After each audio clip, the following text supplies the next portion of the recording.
எப்படிப்பட்ட அமலை நீங்கள் செய்கிறீர்கள் கற்றுத்தாருங்கள். ஏன் தெரியுமா? சூனத்தில் நான் சென்ற போது எனக்கு முன்பாக உம்முடைய காலின் ஓசை நான் கேட்டேன், உம்முடைய சிறப்பின் ஓசை நான் கேட்டேன். எனக்கு முன்பாக நீங்கள் சூனத்துக்கு செல்கிறீர்களா? எனக்கு முன்பாக நீங்கள் சூனத்தில் இருக்கிறீர்களா? அப்படி என்று சொன்னால் என்ன அமல் செய்திருக்கிறீர்கள், அதை எனக்கு நீங்கள் கற்றுத்தாருங்கள் என்று சொன்ன போது பிலால் சொல்கிறார்கள், அல்லாஹ்வின் தூதரே, நான் ஒன்னும் அதிகமாக எல்லாம் நல்லா கவனிக்கணும், நான் ஒன்னும் அதிகமாக எல்லாம் அமல் செய்யல, அதிகமான பிரத்யேகமான எந்த அமலும் செய்யல, நீங்க சொல்லி தந்ததை தவிர எதையுமே செய்யல. ஆனா ஒன்றே ஒன்று மட்டும் என்ன செய்த, என்ன தெரியுமா? காலையிலும் மாலையிலும் எப்பொழுதெல்லாம் எனக்கு உது முடியுமோ அப்பொழுதெல்லாம் உது செய்வேன். உது செய்யும் பொழுதெல்லாம் 2 ரக்காத் நான் தொழுது கொள்வேன். இதுதான் நான் செய்த காரியம் என்று சொல்லுகிற பொழுது ரசூல் ஸல்லல்லாஹு சொல்லி காட்டினார்கள், இதனால் தான் என்னவோ அல்லாஹ் உங்களுக்கு அவ்வளோ பெரிய அந்தஸ்தை கொடுத்திருக்கிறான். எனக்கு முன்பாக சொர்க்கத்திற்கு செல்லக்கூடிய, சொர்க்கத்திலே நடக்கக்கூடிய ஒரு பாக்கியத்தை நமக்கு இதனால் தான் கொடுத்திருக்கிறான் என்று அல்லாஹ்வின் தூதர் ஸல்லல்லாஹு அலைஹி அவர்கள் பிலாலை கண்டு வாழ்த்தி நற்செய்தி சொன்னார்கள். அருமை சகோதர சகோதரிகளே, இந்த மாதிரி சம்பவங்கள் அல்லாஹ்வின் தூதருக்காக தன்னுடைய அத்தனை விஷயத்தை அர்ப்பணித்த அவர்களுடைய பற்றி சொல்லிக் கொண்டே போகலாம். நேரம் நமக்கு ஒத்து வராத காரணமாக நான் இதோடு முடித்துக் கொள்ள இன்னும் ஒரு சில விஷயங்கள் இருந்தன, ஆனால் நேரம் நமக்கு போதவில்லை.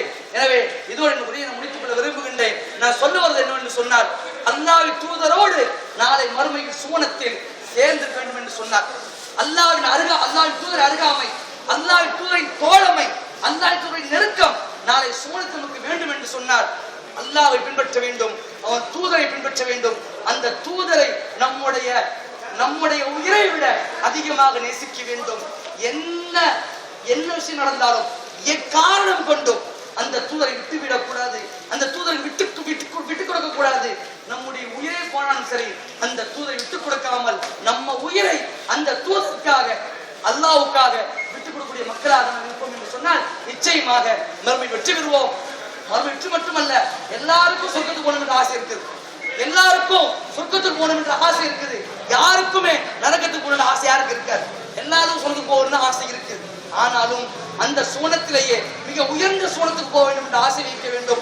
அதுவும் குறிப்பாக அந்த உயர்ந்த சூனத்தில் அல்லாஹ்வின் தூதரோடு இருக்கக்கூடிய பாக்கியம் வேண்டும் என்ற ஆசை எல்லோரும் உள்ளத்தில் இருக்க வேண்டும். அதற்காக துவா செய்வோம், அதற்காக முயற்சிப்போம். நாம் செய்யக்கூடிய ஒரே ஒரு காரியம், 2 காரியம் தான். ஒண்ணு, எல்லா விஷயத்திலும் அல்லாஹ் பின்பற்ற வேண்டும், அவன் தூதரை பின்பற்ற வேண்டும். எல்லா விஷயத்திலும் எல்லாவற்றுக்கும் முக்கியத்துவம் கொடுக்காமல் அல்லாஹ்வுடைய தூதருக்கு மட்டுமே, அல்லாஹ்வின் தூதரை நேசத்துக்கு மட்டும் முக்கியத்துவம் கொடுத்து நம்முடைய உயிரை விட அதிகமாக முஹம்மது ஸல்லல்லாஹு அலைஹி வஸல்லம் நேசிக்க வேண்டும். இதுதான் நாம் செய்ய வேண்டியது. வல்ல அல்லாஹ் கடைசி முச்சொல்வரை உண்மையான முமின்களாக வாழ்ந்து மரணிக்க நமக்கு உதவி செய்வானாக.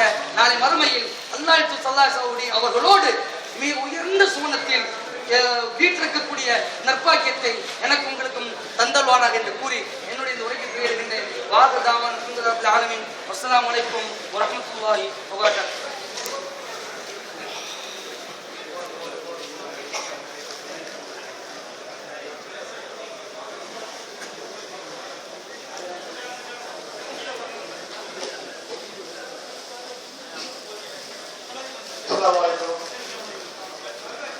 ஐபிஐசி கடந்த 17 வருடங்களாக தொழில்துறையாக இந்த இஃப்தார் நிகழ்ச்சியை நடத்தி கொண்டிருக்கிறது. உங்கள் அனைவருக்கும் அறியும். எங்களுடைய அழைப்பினை ஏற்று இங்கு வந்தவர்களுக்கு உங்கள் அனைவருக்கும் அஸ்ஸலாமு அலைக்கும் வருகை என்று ஐபிஐசி சார்பாக வருகை என்று வரவேற்க கடமைப்பட்டுள்ளோம். இந்த நிகழ்ச்சிக்கு பல சகோதரர்கள் எப்பொழுதும் ஆதரவு கொடுத்திருக்கிறார்கள். அவர்களுடைய ஆரோக்கியத்திற்கும் அவர்களுடைய வியாபார மற்ற செல்வத்திற்கும் அனைவரும் நாம் கேட்கும் துவாவுடன் இதையும் சேர்த்து துவா செய்வோமாக. அஸ்ஸலாமு அலைக்கும்.